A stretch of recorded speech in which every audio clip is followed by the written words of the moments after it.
दोस्तों स्वागत है आपका हमारे YouTube चैनल में। तो गाइज आज ही राजस्थान का नक्शा है और इसके ऊपर दोस्तों राजस्थान की अंतः प्रवाहित होने वाली नदियों के बारे में पढ़ने वाले हैं। तो गाइज जिसको भी पढ़ना है वो कम्प्लीटली वीडियो को देखना है। यहाँ पर दोस्तों आपको इतनी अच्छे से यहाँ पर दोस्तों हम स्टडी करने वाले हैं कि आपका दोस्तों नदियों के बारे में कोई भी क्वेश्चन गलत नहीं होने वाला। तो गाइज हम दो वीडियो और दो क्लास में हम दोस्तों इसकी पूरी स्टडी करेंगे।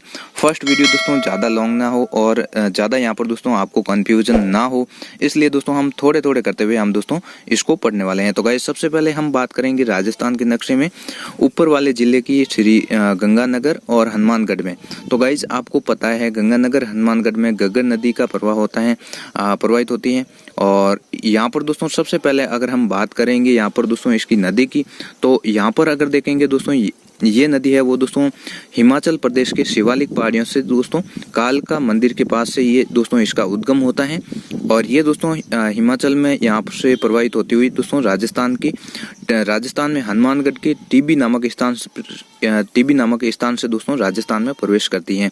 और जैसे ही दोस्तों टीबी नामक स्थान से प्रवाहित करती हैं और ये दोस्तों तलवाड़ा झील का निर्माण करते हैं, ठीक है, जो कि दोस्तों राजस्थान की सबसे निचली झील है। तो यहाँ पर दोस्तों क्या करते हैं, तलवाड़ा यानी कि दोस्तों तलवाड़ा झील की यहाँ पर दोस्तों निर्माण होता है। ये राजस्थान का नक्शा है, हनुमानगढ़ और श्री गंगानगर और यहाँ पर देख सकते हो बीकानेर और जैसलमेर वगैरह, ठीक है। तो गाइस ये पूरे नक्शे वाई हम दोस्तों पढ़ने वाले हैं सबसे ऊपर वाले यानी कि दोस्तों जिलों के बारे में। तो तलवाड़ा दोस्तों आपको याद कैसे रखना है, राजस्थान की सबसे नीचे वाली झील। तो गाइस एक तो है तिलवाड़ा, ठीक है। तिलवाड़ा कहाँ पर है, बाड़मेर में है, जो कि दोस्तों पशु मेला लगता है तिलवाड़ा का पहाड़ में, जो कि चैत्र मास में लगता है। तो गाइज उसको भी हम याद रखेंगे और इसको भी तलवाड़ा को भी याद रखेंगे। कैसे रखेंगे, तलवाड़ा मतलब दोस्तों तल में, ठीक है। तो राजस्थान की सबसे नीची झील कौन सी है, तलवाड़ा, ठीक है, तल में सबसे नीचे। और तल को देख सकते हो दोस्तों यहाँ पर जो है, अगर हम दोस्तों यहाँ पर सिरोही वगैरह इन जिलों में देखेंगे तो गाइज यहाँ पर है अरावली पर्वतमाला, यहाँ पर रेगिस्तान के बड़े बड़े टीले हैं, यहाँ पर पठार है। तो गाइज यहाँ पर क्या होने वाला है, सबसे नीचे वाला एरिया है, यहाँ पर जो है होगा, ठीक है। तो गाइज इस तरह से आपको याद रखना है, तलवाड़ा मतलब दोस्तों तल में और तलवाड़ा झील का निर्माण करते हैं, सबसे नीची झील है। इसके बाद में दोस्तों यहाँ पर मैं आपको जो भटनेर का दुर्ग है, वो भटनेर जो एरिया है, वो भटनेर शहर है, वो दोस्तों इसी घग्गर नदी के तट पर है, बसा हुआ है। इसके बाद में दोस्तों ये जो है श्री गंगानगर डिस्ट्रिक्ट में प्रवेश करती हैं। और सूरतगढ़ है वो दोस्तों बीकानेर श्री गंगानगर का सूरतगढ़ है, वो भी दोस्तों इसी नदी के तट पर है, ठीक है। अब दोस्तों राजस्थान में नदी के बहाव को मतलब दोस्तों नाली कहते हैं या दोस्तों पाट कहते हैं। तो अधिकतर दोस्तों हम किसी भी मतलब दोस्तों जो भी नाला होता है, बड़ा नाला होता है, तो उसे हम नाला बोलते हैं या फिर दोस्तों नाली बोलते हैं। तो गाइज इस तरह से आपको याद रखना है, जो भी नदी का प्रवाह क्षेत्र होता है उसको नाली बोलते हैं, ठीक है, या फिर पाट बोलते हैं। अब दोस्तों इस नदी की अगर हम बात करें तो गाइज यहाँ पर आप देख सकते हो कि इस नदी को दोस्तों नट नदी या फिर दोस्तों मर्त नदी, सोतर नदी, सरस्वती नदी, दोस्तों यहाँ पर वेदों में पुराने टाइम में दोस्तों इस नदी को सरस्वती नदी या द्वितीय नदी के नाम से जाना जाता था। ये राजस्थान का शौक है। शौक क्यों है दोस्तों, जब भी ज्यादा बरसात होती है तो यहाँ से पानी आता है और हनुमानगढ़ और श्री गंगानगर में बाढ़ की कंडीशन कर देते हैं। अदरवाइज दोस्तों यहाँ पर जो बिना बारिश के टाइम में ये नदी है वो बहुत ही कम मतलब दोस्तों पानी रहता है। तो गाइज यहाँ तक आती है और हनुमानगढ़ में यहाँ पर दोस्तों जो है हनुमानगढ़ में विलुप्त हो जाती है। लेकिन जब बरसात होती है तो गाइस इसका पानी हनुमानगढ़ से होता हुआ गंगानगर जाता है, गंगानगर से होते हुए पाकिस्तान में जाता है, ठीक है। अब दोस्तों मर्त नदी क्यों कहते हैं, क्योंकि दोस्तों ये इसका जो पानी है वो बहुत कम है, लगभग दोस्तों 100 गए हैं और बरसात के मौसम में ही ये ज्यादा प्रभावित होती है, बाकी दोस्तों खाली पड़ी रहती है। और ये जो है इनके पुराने नाम है लेटी हुई नदी या फिर मतलब दोस्तों लेटी हुई नदी का मतलब है कि ये मतलब एकदम से यहाँ पर आप देख सकते हो लेटी हुई है और तिरछी। और यहाँ पर आपको देखने को मिलेगा कि ये जो है मतलब एकदम शांत है, मतलब दोस्तों बारिश के दिनों के अलावा, ठीक है। इस नदी में दोस्तों इस नदी के मुहाने पर दोस्तों कालीबंगा शहर है। तो गाइस कालीबंगा के बारे में आपने सब कुछ पढ़ा है, हनुमानगढ़ में है कालीबंगा और घग्गर नदी के तट पर है। और बहुत सारी कालीबंगा के बारे में दोस्तों हमने जो है राजस्थान की जो सभ्यताओं के बारे में दोस्तों हमने पढ़ा था, उस टाइम दोस्तों कालीबंगा के बारे में सारी जानकारी पढ़ी है। तो गाइस हनुमानगढ़ कालीबंगा घग्गर नदी के तट पर है, ठीक है। और अब दोस्तों यहाँ पर अगर हम देखेंगे तो अंतिम स्थान है वो फोर्ट अब्बास है, जो कि पाकिस्तान में बाव क्षेत्र हागरा कहलाता है। और ये जो है पाकिस्तान में इसका जो है विलुप्त हो जाती है, ठीक है। अब दोस्तों हमने पढ़ा सबसे पहले हनुमानगढ़, श्री गंगानगर। यहाँ पर दोस्तों हम बीकानेर छोड़ देते हैं और चलते हैं, बीकानेर में कोई भी नदी नहीं है। बीकानेर और चूरू राजस्थान के ऐसे जिले हैं जिसमें दोस्तों किसी तरह की कोई नदी प्रवाहित नहीं होती है। अब दोस्तों चलते हैं जैसलमेर में। जैसलमेर में दोस्तों एक नदी चलती है जिसका नाम है मतलब दोस्तों ये जो नदी है उसका नाम है दोस्तों कांकली नदी। ठीक है, कांकली नदी है, बहुत ही इंपॉर्टेंट नदी है दोस्तों। इसके बारे में बहुत सारे क्वेश्चन पूछे जाते हैं।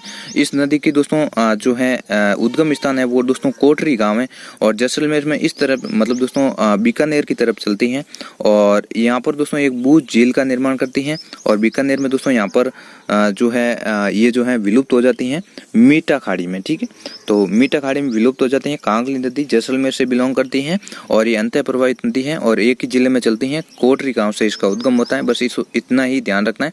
बूझ झील का निर्माण है उसका भी आपको ध्यान रखना होगा। ठीक है, यहाँ पर दोस्तों विशेष बात रहेगी ये जो अंतः प्रवाहित नदी है ये इसकी जो यहाँ पर दोस्तों अगर हम इसकी लेंथ की बात करेंगे 17 किलोमीटर है। 17 किलोमीटर इसकी लेंथ है और ये दोस्तों सबसे छोटी जो है अंतः प्रवाहित नदी है। अगर दोस्तों घग्गर नदी की बात करेंगे तो 465 किमी इसकी लंबाई है। ठीक है, 465 किमी आपको याद रखना है। अब दोस्तों यहाँ पर बात करेंगे जैसलमेर के बाद में दोस्तों जैसे ही हम नीचे की डिस्ट्रिक्ट में जाएंगे तो गाइस अंतः प्रवाहित नदियाँ नहीं हैं और जहाँ पर भी अगर होगी वो दोस्तों मैं आपको बता देता हूँ। अब दोस्तों हम बात करेंगे जयपुर की। ठीक है, जयपुर में एक दोस्तों सभ्यता है जोधपुरा जो कि दोस्तों बहुत ही इंपॉर्टेंट है, हर बार क्वेश्चन पूछा जाता है। और यहाँ पर दोस्तों अगर हम नदी की बात करेंगे तो साबी नदी है वो दोस्तों अलवर जिले की सबसे बड़ी नदी है और ये दोस्तों जोधपुर सभ्यता इसी पर विकसित है। सबसे पहले दोस्तों अगर बात करेंगे ये जयपुर से निकलती हुई अलवर में आती हैं। अलवर से होते हुए दोस्तों ये जो है गुड़गांव हरियाणा में जाती हैं और वहाँ पर विलुप्त हो जाती हैं पटोली में। ठीक है, तो पटोली में दोस्तों ये जो है विलुप्त हो जाती हैं। जो है इसका साबी नदी जो बहुत ही इम्पोर्टेंट मतलब दोस्तों अलवर के लिए बहुत ही इम्पोर्टेंट रहते हैं क्योंकि दोस्तों अलवर में वर्षा ऋतु में बहुत ही विनाशकारी होती हैं। अब दोस्तों यहाँ पर बहुत ही इंपॉर्टेंट क्वेश्चन यहाँ पर आते रहते हैं। तो एक तो दोस्तों यहाँ पर आप देख सकते हो एक इम्पोर्टेंट नदी है जिसका नाम है दोस्तों यहाँ पर रूपगढ़ नदी। ठीक है, रूपगढ़ नदी की क्या होता है कि गाइस ये यहाँ पर जो है सालेमाबाद से दोस्तों किशनगढ़ सालेमाबाद कहाँ पर है, उदयपुर अजमेर में है। तो वहाँ से दोस्तों ये उद्गम होती हैं और वहाँ से निकलती हुई दोस्तों ये जाती हैं सांबर झील में जाके दोस्तों यहाँ पर गिर जाती हैं। ठीक है, तो ये सांबर झील है, सांबर झील में यहाँ पर गिर जाती हैं और यहाँ पर विलुप्त हो जाती हैं सांबर झील में। तो गाइज हमने पढ़ा इस वीडियो में राजस्थान के मतलब दोस्तों अंतः प्रवाहित होने वाली नदियों के बारे में। इसका दोस्तों एक बार हम फिर से रिवीजन कर लेते हैं और दूसरी क्लास में दोस्तों हम इसकी जो अन्य नदियाँ हैं उसके बारे में हम पढ़ने वाले हैं। जिसको भी दोस्तों अच्छे से स्टडी करनी है वो हमारी टीम के साथ जुड़ सकते हैं, हमारे चैनल के साथ जुड़ सकते हैं। फटाफट से चैनल को सब्सक्राइब कर लीजिएगा और बेल आइकन को प्रेस कर लीजिएगा। वापस दोस्तों रिवीजन करते हैं। सबसे पहले दोस्तों घग्गर नदी जिसे दोस्तों सरस्वती नदी के नाम से भी जाना जाता है, राजस्थान के शोक के नाम से भी जाना जाता है।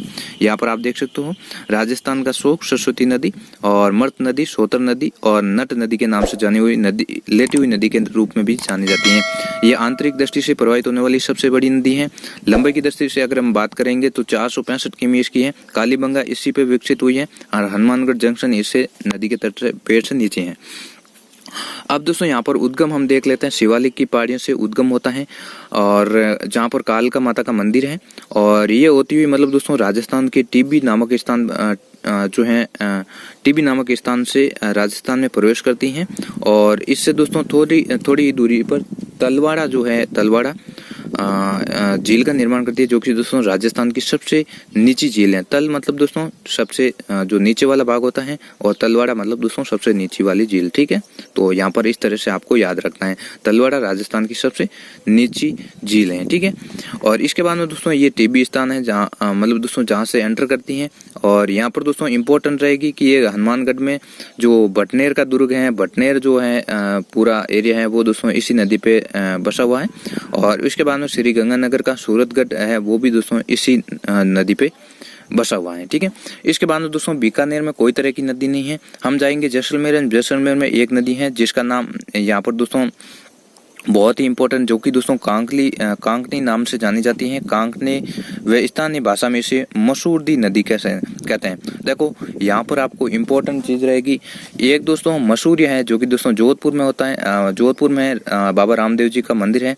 और दूसरा है मसूरदी नदी, ठीक है। मसूरदी नदी आपको ध्यान रखना है जैसलमेर में है, ठीक है। अगर मसूरिया बोलते हैं, मसूरिया स्थान का नाम बोलते हैं तो गाइज ये जोधपुर में है। अगर मसूरदी नदी की पूछते हैं तो वो जैसलमेर में है, ठीक है। और ये आंतरिक प्रवाहित होने वाली सबसे छोटी नदी है और कुल लंबाई इसकी 17 किमी है, ठीक है। आपको याद रखना है कुल लंबाई 17 किमी है। जैसलमेर में प्रवाहित होती है। कांकली नदी ने इसका नाम है और मसूरदी नाम से भी जानी जाती है इस नदी का नाम। उद्गम है दोस्तों कोटरी गांव से होता है और ये मीठा खाड़ी में दोस्तों विलुप्त हो जाती है। जैसलमेर में उद्गम होती है और जैसलमेर में भी विलुप्त हो जाती हैं, वो झील का निर्माण करती हैं। तो सबसे पहले हमने बताया था घग्गर नदी के बारे में, इसके बाद में दोस्तों कांकली नदी के बारे में जो कि जैसलमेर में है। इसके बाद में दोस्तों हम पढ़ने वाले हैं रूपगढ़ नदी के बारे में। रूपगढ़ नदी दोस्तों अजमेर में है। उद्गम दोस्तों सालेमाबाद में किशनगढ़ में है और ये दोस्तों सांबर नदी में विलुप्त हो जाती है। इसके बाद में आपको एक इम्पोर्टेंट नदी है साबी नदी। साबी नदी दोस्तों यहाँ पर अलवर जिले की सबसे बड़ी नदी है और ये किनारे मतलब दोस्तों इसके किनारे पर जोधपुरा सभ्यता है। जोधपुर अलग है और जोधपुरा सभ्यता है वो राजस्थान के जयपुर में है, ठीक है। और ये नदी जो है वर्षा ऋतु में क्या होती है कि बहुत ही विनाशकारी होती है और इसी विनाश के कारण ये प्रसिद्ध है। और इसका विलुप्त है वो पटौदी गुड़गांव में हरियाणा में होता है, ठीक है। तो ये मतलब दोस्तों राजस्थान की अंतः स्थापित होने वाली जो कि दोस्तों नदियां हैं और इसके बारे में दोस्तों हमने पढ़ा है। कल दोस्तों हम इसी अंतः स्थापित नदियों के बारे में और भी पढ़ने वाले हैं, जहाँ पर भी झुंझुनू में वगैरह बहुत सारी जो इम्पोर्टेंट नदियां हैं जयपुर की और बहुत सारी नदियों के बारे में हम दोस्तों पढ़ने वाले हैं। तो ये दोस्तों आज की फर्स्ट क्लास है। जिसको भी दोस्तों सेकंड क्लास है वो दोस्तों हमारे चैनल को सब्सक्राइब करके देख सकते हैं। और हम दोस्तों 1 to 1 जो है हर टॉपिक को क्लियर करेंगे और आने वाले किसी भी एग्जाम में दोस्तों हमारे एक भी क्वेश्चन नहीं छूटना चाहिए, इसी को टारगेट लेके हम दोस्तों पढ़ने वाले हैं। तो मिलते हैं दोस्तों नेक्स्ट वीडियो में, तब तक धन्यवाद।